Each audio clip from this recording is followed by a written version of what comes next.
Алғашқы күні балапандарың жақсы өсу үшін не істеу керек? Бүгінгі видеомыздың тақырыбы балапандарды күтіп баптау.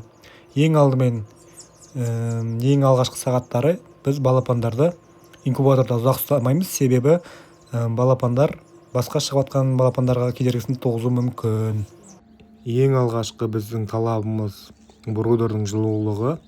Брудер жылы болу керек, бірақ ыстық емес, және жылулық біркелкі болу керек, себебі балапандарға біркелкі түспесе, бір жері ыстық болса, барлығы ыстық жерге таласып, бір жерге үйіліп алады, соның кесірінен бір-бірлерін таптап тастауы мүмкін. Ал екінші талабымыз ол бізде аяқтардың астарында пеленка болу керек, себебі ең алғашында аяқтар нәзік болып, астындағы сетка аяқтарына зақым келтіруі мүмкін.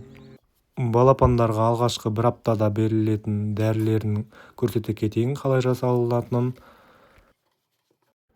Ең алдымен біз фуразолидон дәрісін аламыз, 3 таблеткасын, және келесі ол бізде метронидазол 1 таблетка, және аскорбин қышқылынан 2 таблетка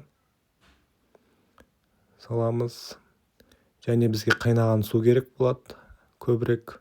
Балапандарға обязательно қайнаған су беру керек алғашқы 7 күнінде. Және 1 қасық қайнаған суға араластырып болғаннан кейін 1 қасық бал қосамыз. Бал балапандардың күш жинауына көмек береді. Ал қалған дәрілерге келетін болсақ, метронидазол ішіндегі әртүрлі ауруларды шығарып тастағанға, ал фуразолидон микрофлорасын түзеуге көмектеседі. Біз балапандарымызға старт комбикормдарын береміз. Ол балапандардың тез жетіліп кетуіне жақсы көмектеседі.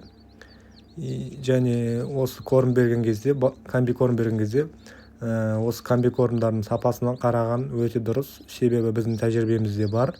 Біз бір рет кішкене бұзылып кеткен комбикорм алып, білмей балапандарымыздың ауырған жайы бар. Сіздермен бірге Қоңыр Қошақан каналы тәжірибемен толықтай бөлістім деген ойдамын. Каналға тіркеліп кетіңіздер.